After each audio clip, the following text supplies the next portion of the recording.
Bonjour à tous, bienvenue sur Dream Up Your Style. Aujourd'hui, nous allons faire l'analyse du personnage de Izuku Midoriya de My Hero Academia. Alors, Izuku est le personnage principal de la saga. Il est né sans alter. Ça représente donc 20% de la population, ce qui est peu tout de même comparé à tous ceux qui ont des haltères. Et cette partie de la population est quelque peu opprimée car ils sont vus comme étant inférieurs.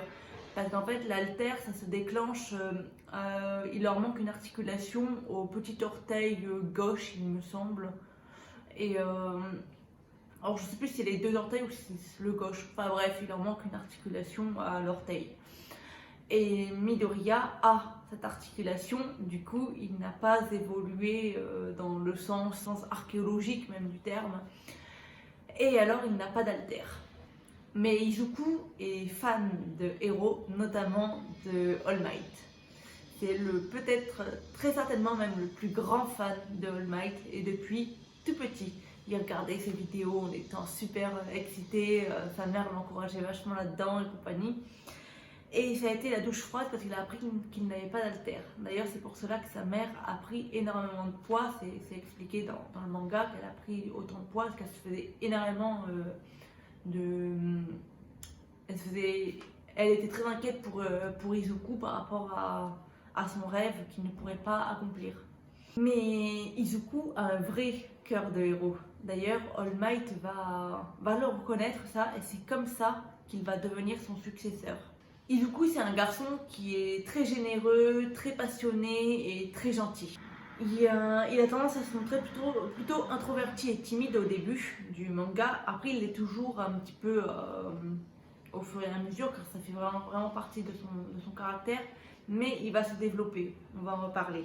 Il se fait d'ailleurs beaucoup harceler depuis le début par Katsuki Bakugo, alors qu'ils se connaissent depuis l'enfance et qu'à la base, ou en tout cas Izuku le considère comme un ami, alors que Bakugo lui le considère plus comme un déchet à harceler. Par contre, Izuku, malgré le fait qu'il soit très introverti et timide, il a tendance à se lâcher quand il va parler de héros. Izuku, il va tout noter dans un petit cahier et il connaît du coup absolument tous les points forts et les points faibles de tous les héros.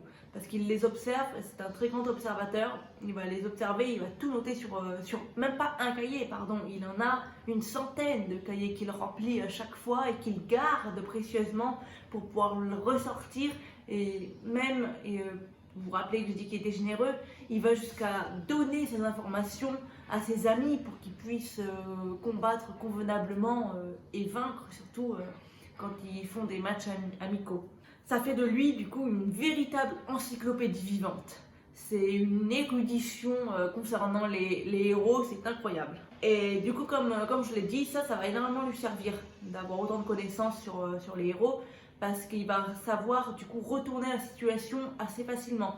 Parce que Izuku Midoriya, il est habitué à analyser très rapidement les gens, et du coup il s'en sert constamment. Et même des fois il s'en sert sans vraiment s'en rendre compte, où il s'auto-analyse, où il analyse les autres, compagnie, et du coup il va retourner les points faibles des gens contre eux, et il va s'en servir pour lui vaincre.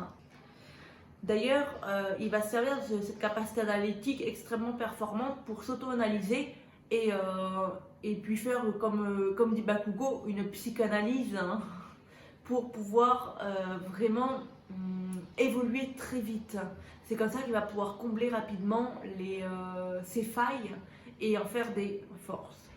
Du coup, voilà. D'ailleurs, il a une connaissance assez incroyable de son pouvoir. Par exemple, quand il dit qu'il n'est capable que de maîtriser que 20% du One for All, c'est quand même assez incroyable.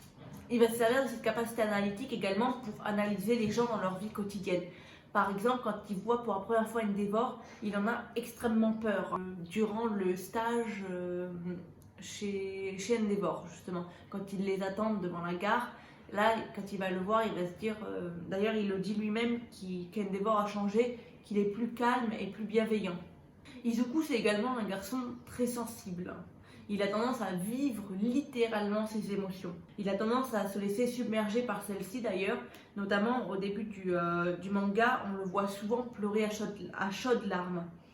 D'ailleurs, All Might va souvent lui dire de se contrôler et d'être, alors je cite, d'arrêter d'être aussi pleurnichard.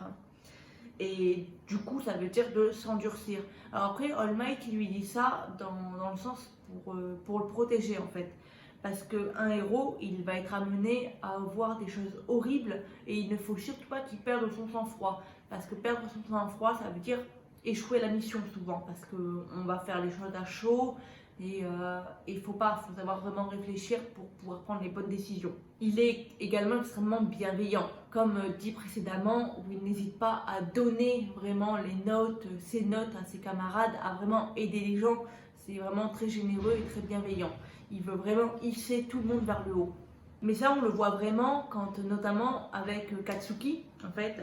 Quand il perd face à lui, vous vous rappelez, c'est l'un des premiers combats quand il doit prendre la bombe, mais sans faire de dommages et compagnie. Voilà. Et Katsuki et Tenya devaient protéger cette bombe, en fait, dans le but de la faire exploser. Voilà, c'était à ce moment-là. Izuku va battre Bakugo. Et alors Katsuki va être extrêmement en colère d'avoir battu contre, comme il le dit, ce déchet. Et alors Izuku va aller à sa rencontre et il va s'excuser devant Yuei, lui disant qu'il est désolé, compagnie, et il va se sentir extrêmement coupable à ce moment-là. Et du coup, il va lui révéler son mystérieux secret concernant son alter. Izuku, c'est également un excellent ami. Il est toujours prêt à se sacrifier pour autrui, et notamment les gens qu'il aime.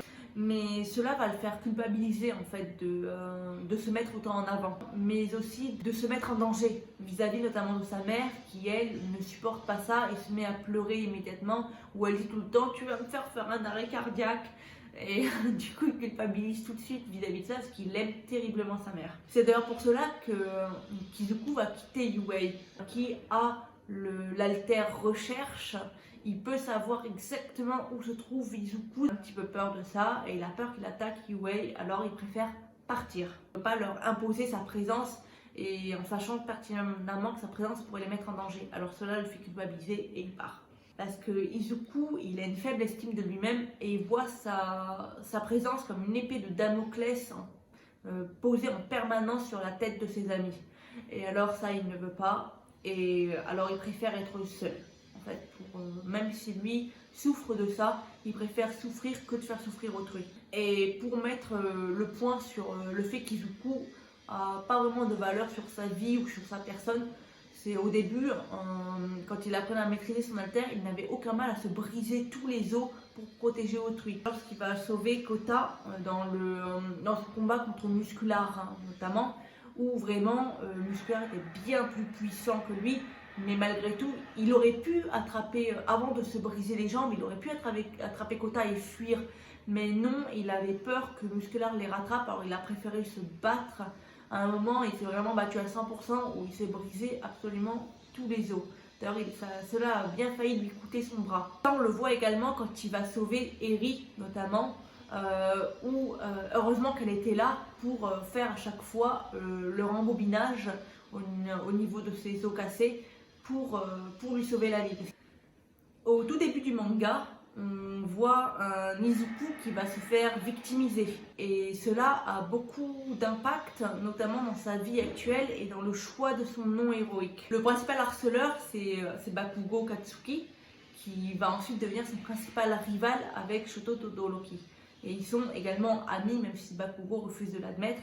C'est vraiment un trio amical ils vont constamment se pousser mutuellement vers le haut et se forcer à se dépasser. Du coup, comme je le disais, Midoriya n'a aucune confiance en lui, il est très introverti et timide. Cela va développer le syndrome de l'imposteur chez lui. Ça, on va revenir sur ce que c'est exactement le syndrome de l'imposteur. Il va souffrir du syndrome de l'imposteur quand il va avoir le One for All, en fait. Parce qu'il ne pense ne pas forcément mériter sa place à Yuei. Il va ensuite devenir un adolescent prêt à tout quitter pour protéger sa famille et ses amis. Bon, il manque encore cruellement de confiance en lui, mais ça va quand même un petit peu mieux.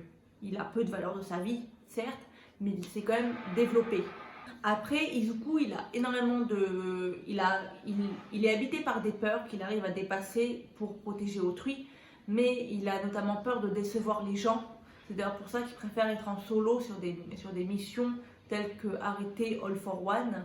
Alors ses peurs principales, c'est la peur de décevoir, la peur de voir ses amis blessés, la peur de voir ses proches mourir, la peur de blesser des innocents, la peur de ne pas sauver tout le monde. Mais il ne se laisse pas freiner par ces peurs-là. Ça va aider à le transcender et à vaincre ses ennemis. Mais par exemple, heureusement que la classe A de Yue est venue le sauver contre Dictator, parce qu'il a eu tellement peur de blesser les autres qu'il s'est laissé submerger par la vague humaine contrôlée par The Dictator. Alors heureusement qu'ils sont arrivés pour le libérer de cette vague humaine, sinon il aurait été gravement blessé, peut-être même qu'il en serait mort. Ou en tout cas capturé pour All for One. Et du coup, toutes ces peurs, c'est ça également qui va le pousser à fuir Yue, parce qu'il ne veut pas imposer ses peurs et toutes ses émotions à ses camarades de classe. Alors Izuku, comme absolument ou presque tous les personnages de My Hero Academia, il a un développement très bien construit. On voit vraiment la différence entre le petit Izuku qui regardait All Might à la télé et maintenant le Izuku adolescent qui rejette carrément All Might pour pouvoir continuer seul afin de ne pas faire souffrir autrui. Il fait ça pour protéger All Might. Il le rejette vraiment pour le protéger parce que All Might n'a plus d'alter. Il est né comme Izuku sans alter. Et alors il veut vraiment le protéger parce qu'il sait que All Might a fait une promesse à sa mère de le protéger. Et il sait très bien que All Might, pour respecter cette promesse, serait capable de donner sa vie pour sauver Izuku. Alors ça, Izuku, il ne veut pas parce qu'il est toujours fan, c'est toujours le fan numéro 1 de All Might. Et alors il veut vraiment le protéger autant que nécessaire pour quitte à lui se blesser. Alors maintenant, revenons sur le nom héroïque Deku. Alors à la base, Deku, c'est une insulte. Ça veut dire bon à rien. C'est d'ailleurs Katsuki Bakugo qui va le lui trouver parce que son nom est composé, peut être lu, le kanji composant son nom peut être lu Deku. Il va s'approprier ce nom pour principalement 2 raisons. La première, c'est grâce à Ochako. Ochako, elle va lui dire que Deku, c'est mignon, que ça sonne comme un encouragement. Et alors, quand il va battre pour la première fois Katsuki, il va lui dire que c'est le Deku qui sauve les gens.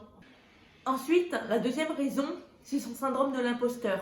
Vous vous rappelez, j'ai dit que pour lui, il n'avait pas forcément mérité sa place à New Way. Il est extrêmement content d'être là, il le vit comme dans un rêve, mais il a l'impression d'être un imposteur. Alors je vais vous expliquer après exactement ce que c'est que le syndrome de l'imposteur.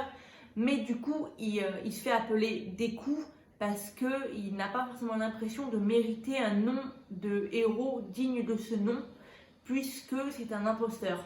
Alors Deku sonne très bien. En plus, il trouve que ça lui correspond très bien, comme lui-même se définit comme quelqu'un qui est un peu bon à rien, puisqu'il n'a pas confiance en lui. Et alors, il va s'approprier de manière positive, mais en même temps de manière un peu péjorative ce nom. Ça va devenir extrêmement positif vers l'actuel Deku. Alors maintenant revenons sur le syndrome de l'imposteur. Le syndrome de l'imposteur, qu'est-ce que c'est? C'est un mélange d'anxiété et de gros manque de confiance en soi. Ça va nous faire ressentir comme si on ne méritait pas ce qui nous arrivait. Et, du coup qu'on ne mérite pas les louanges qui nous sont faites qui nous sont attribuées par rapport à nos réussites. Donc ce sont les circonstances, il y aura toujours des circonstances atténuantes à leur réussite. Ils vont notamment dire que c'est grâce à la chance ou même à autrui, que c'est les autres qui leur ont donné cette idée et que eux ils l'ont juste développée grâce à des circonstances ou à la chance. C'est tout. Et alors ils refusent de s'attribuer ce mérite et ça les met extrêmement mal à l'aise quand les autres leur attribuent ça. Du coup, cela va évoquer un total rejet de sa propre réussite et un total rejet de soi. Et alors, ne pensant pas le mériter tout ça, ils auront l'impression d'être un imposteur aux yeux d'autrui et à leurs yeux également. Et Deku est comme ça, il va souffrir vraiment de ce syndrome. D'ailleurs, dès que les gens vont venir le complimenter, il va être là, oh non mais... il panique immédiatement, alors qu'effectivement, c'est lui qui a sauvé tous ces gens. Quand il reçoit la lettre de Kota, il est extrêmement fier, il est « Oh, j'ai la lettre de Kota, c'est mon premier fan et compagnie ».